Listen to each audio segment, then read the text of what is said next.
Los métodos para obtener pesos moleculares se basan en varios puntos de determinación o técnicas para la determinación de pesos moleculares. Entre ellas está el análisis de grupos terminales, ebullioscopía y quioscopía, osmometría, refractometría, medidas de dispersión de la luz y ultracentrifugación. Bueno chicos, este tema lo quiero para la siguiente clase. Espero una detallada investigación. Ay, tengo que investigar el tema. Ay, no, mejor voy a ver un video.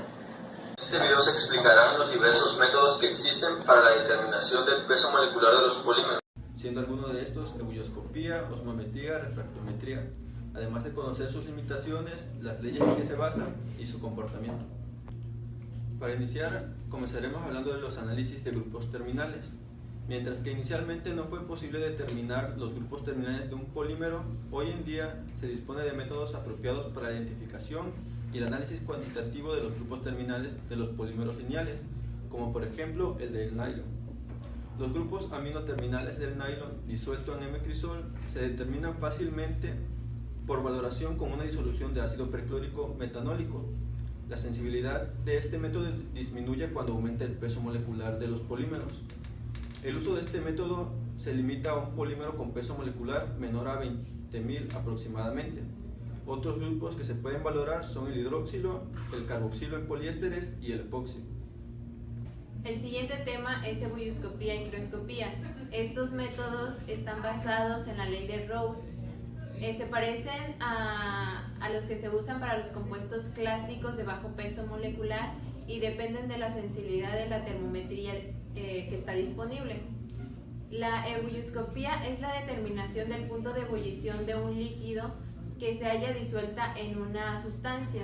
Sirve para calcular el peso molecular de sólidos y líquidos disolviéndolos en un líquido.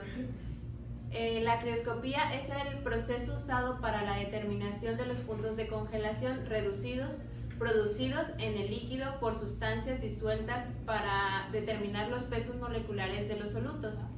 Esto se define como la diferencia entre los puntos de congelación del solvente puro y una solución. Bueno, yo les hablaré a continuación de la osmometría. Se dice que la única propiedad coligativa se mide sin problema para los polímeros es el peso molecular, es la presión osmótica. Dicha determinación se basa en la utilización de una membrana semipermeable a través de la cual pasa libremente las moléculas del disolvente, pero estas moléculas no hacen efecto del polímero. El aumento del nivel del líquido se opone o igual a la presión hidrostática, que resulta de la diferencia de los niveles del líquido de los tubos de medida. La diferencia está directamente relacionada con la presión osmótica de la dilución del polímero. También sé que la ecuación es la diferencia de alturas de las columnas del líquido que transforma a una presión osmótica, que se representa con el símbolo de pi, y esta se multiplica con la gravedad y la densidad. Refractometría. Para empezar vamos a decir qué es la refracción. Es el cambio en la velocidad y dirección de propagación debido a que pasa de un medio a otro. La ley de refracción nos indica que el rayo de incidente, la normal, y el rayo refractado se encuentran todos en un mismo plano. Para encontrar el índice de refracción, nos dice que disminuye ligeramente cuando aumenta el peso molecular. Ni es el índice de refracción. C es la velocidad de propagación en el espacio. VI es la velocidad de propagación en el medio. Cociente es el cociente entre el seno del ángulo del índice y el seno del ángulo de refracción de la luz monocromática al pasar de un medio menos denso, generalmente aire, a un medio más denso. El siguiente tema es medidas de dispersión de la luz. La reflexión es la desviación de la luz incidente de tal manera que el ángulo de incidencia es igual al ángulo de reflexión. La dispersión consiste en la desviación de la luz en todas las direcciones. La energía que se dispersa por segundos, flujo de dispersión, está relacionada con el tamaño y la forma de la partícula dispersante y con el ángulo de dispersión.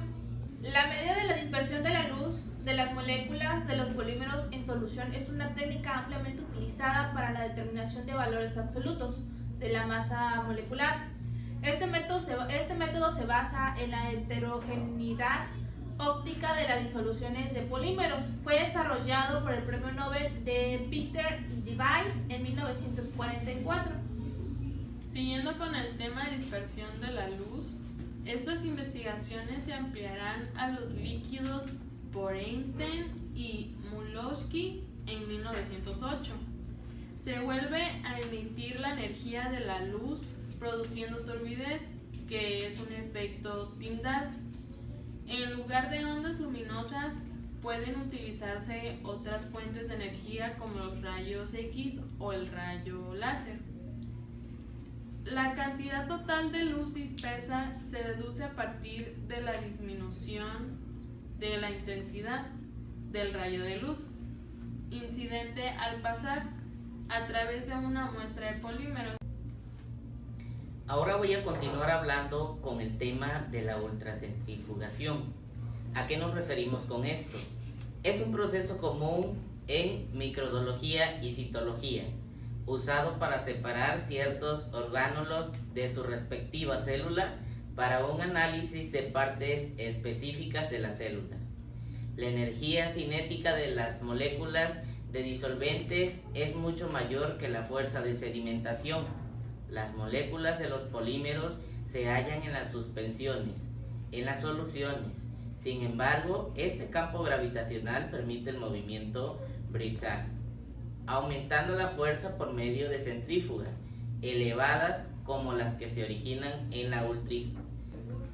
Finalmente, podemos decir que con estos métodos indicamos cómo obtener el peso molecular de los polímeros, algunas limitaciones que se encuentran en ellos, factores que afectan para cada polímero, esto sea para peso molecular altos o pesos molecular bajos. También mencionamos su punto de ebullición de un líquido en el que se haya disuelto una sustancia para poder encontrar dicho peso molecular.